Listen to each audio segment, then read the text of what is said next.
तो load line की अवधारणा तथा प्रचालन बिंदु। ये देखिए, मैंने कॉमन एमीटर यानी उभयनिष्ठ उत्सर्जक अभिविन्यास में एक ट्रांजिस्टर का परिपथ बनाया है, जिसमें निवेश में जो आरबी प्रतिरोध लगाया है ये आईबी को रेगुलेट करता है, और इसको मैं आगे 22 के अंदर भी आपको समझाऊंगा, इसका महत्व है। और निर्गम परिपथ में कलेक्टर के साथ हमने एक लोड रेजिस्टेंस आरएल को भी लगाया है, और ये वीसीसी बाइसिंग के लिए लगाई गई शक्ति प्रदाय है। कलेक्टर और एमीटर के बीच में जो पोटेंशियल नापते हैं, जो विभवपात होता है या विभवांतर होता है, उसको मैं वीसीई से डिनोट करूँगा। और वीबीई जो है बेस और एमीटर के बीच में, तो जो मेन फ़र्क है आप देखिए, इससे पहले हमने इनको जब नहीं लगाया था तो ये वीबीई ही एक्चुअल में इन सिरों पे वोल्टता थी, और वीसीई बराबर इन दोनों के बीच की वोल्टता थी, जो आज भी है। लेकिन यहाँ वीसी का संबंध अब आईसी आरएल से भी होगा।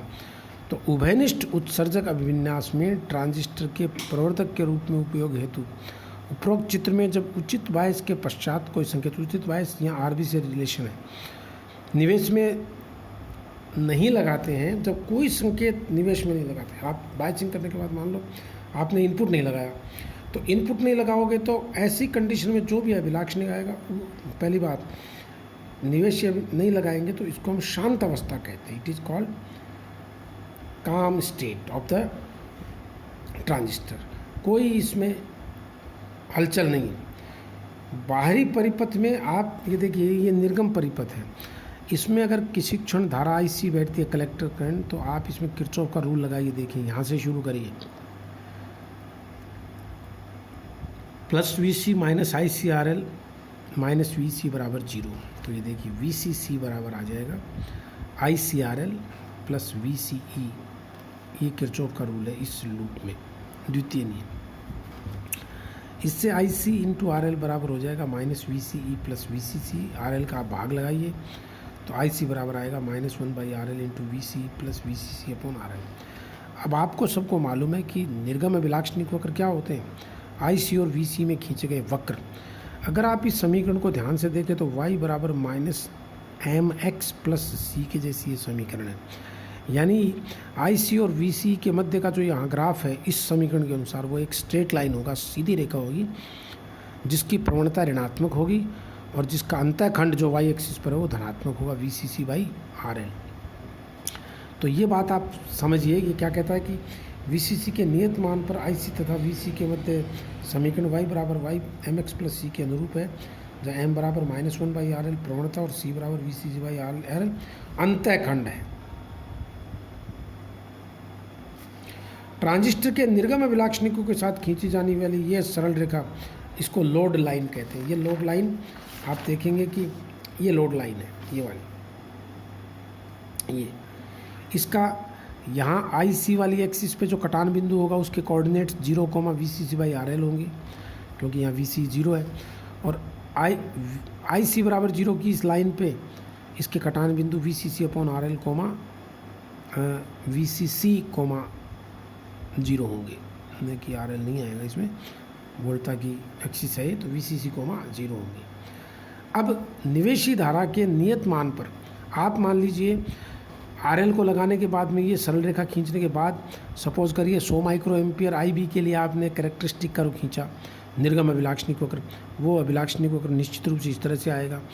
तो इस सरल रेखा और इस वक्र का जो कटान बिंदु है, इसको हम Q पॉइंट बोलते हैं, प्रचालन बिंदु कहलाता है।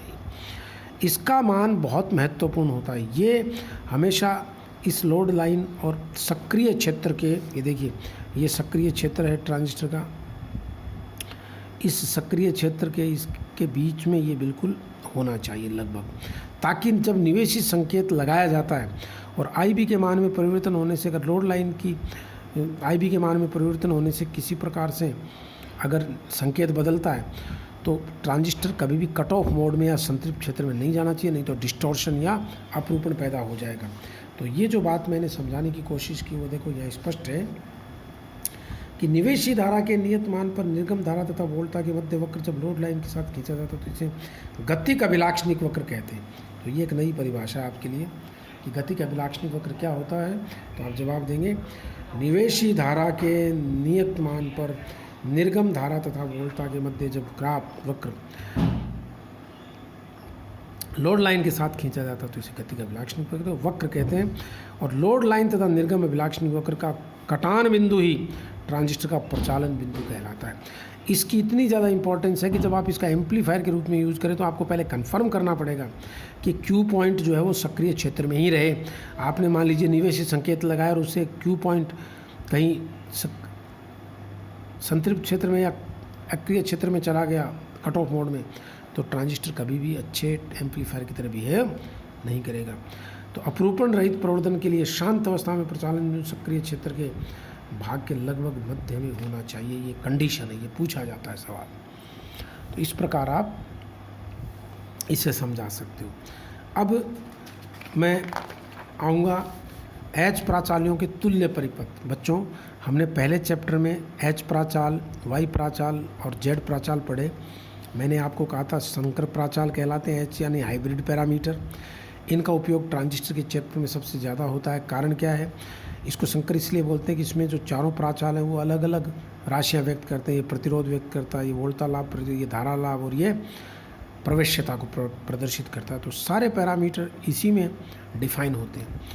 कोई भी संकर प्राचाल के चतुर्थ टर्मिनल जाल में निवेशी धारा निवेशी वोल्टा, निर्गम धारा निर्गम वोल्टा और इनके संबंध होते हैं V1 बराबर H11 I1 plus H12 V2 और H21 I1 plus H22 V2। ये चार राशियां हैं। ट्रांजिस्टर के अंदर इनका जब उपयोग करेंगे तो इसके संगत अगर आपको कोई कह दे ये दो समीकरण हैं, इसका उपयोग करते हुए इसके संगत कोई परिपथ बनाओ, तो देखो निवेशी इसके संगत ये बन जाएगा कि मान लीजिए इसमें यहाँ वो V1 वोल्टा लगाई अपन ने और इधर I1 धारा है। तो देखो बच्चों I1 HI, तो V1 बराबर हो जाएगा I1 इंटू HI। ये देखो I1 इंटू HI लिख दो या H11, एक ही बात है, ये मैं बता दूंगा आगे मैंने नोटेशन में। और इसको एक वोल्टा स्रोत मान लीजिए H12 V2 को एक वोल्टा स्रोत, तो दिस बराबर V प्लस आई आर की फॉर्म में ये बन गया। और निर्गम में क्या होगा? धारा स्रोत I2 है, उसके दो भाग होने हैं। एक तो धारा स्रोत है H21 I1, ये देखो धारा स्रोत I1, और एक HO इंटू V2। तो इसमें जो प्रवाहित धारा वो कितनी है? V2 इंटू HO ही है ये। तो किरचॉफ का आप नियम लगा दीजिए इस संधि पे। तो I2 बराबर दिस प्लस दिस, ये आप। तो यहाँ मैंने H11 को HI से, I फॉर इनपुट इसलिए निवेशी, H12 को लिखा है R फॉर रिवर्स, तो उत्क्रमित वोल्टा लाभ इसलिए revert voltage gain. F for forward अग्र धारा लाभ निर्गम बटा निवेशी। और H21 यानी HO बराबर निर्गम, O फॉर आउटपुट। इसलिए आप ये ख्याल रखें सब बच्चे, ये बात नोट कर लें सब कि I, R, F और O का एक खास मतलब है। I for input, R for reverse और F फॉर फॉरवर्ड और O फॉर आउटपुट। तो HO निर्गम परिपथ की प्रवेश्यता, HF अग्र धारा लाभ, HR उत्क्रमित वोल्टा लाभ और I फॉर इनपुट यानी निवेशी प्रतिबाधा। ये चार पैरामीटर हम हर ट्रांजिस्टर में इस्तेमाल करेंगे। और एक बढ़िया बात आपको बताऊं कि आप कोई सा भी अभिविन्यास उठा के ले लीजिए। मान लो आपने कॉमन बेस लिया, तो प्यारे बच्चों कॉमन बेस में आपको कोई परेशान नहीं होना है। कॉमन बेस में आप सबके आगे बी लगा दो, तो HI भी, HR भी, HF भी, HO भी हो जाएगा। और कॉमन एमीटर में क्या होगा? HIE, HRE, HFE, HOE। तो होशियार बच्चा इसको देखते ही बता देगा कि ये कौन से अभिविन्यास में पैरामीटर है।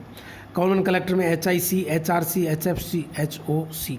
तो एक तरह की नोमेनक्लेचर हो गई एच प्राचालों की ट्रांजिस्टर के संदर्भ में। ये बहुत आसानी से आप ये बात समझ सकते हो। और इसके बाद में आपको ट्रांजिस्टर के अलग अलग अभिविन्यास में एच प्राचाल के तुल्य परिपथ लिखना सिखाऊंगा कि एच प्राचाल के तुल्य परिपथ कैसे बनाए जाते हैं इसके हिसाब से, और कॉमन एमीटर में कैसे बनाते हैं, कॉमन बेस में कैसे बनाते हैं, ये मैं आपको सिखाने वाला हूँ। तो अब आपको मालूम चलेगा कि हमने जो पहले पढ़ा है उसका क्या महत्व है। Thank you.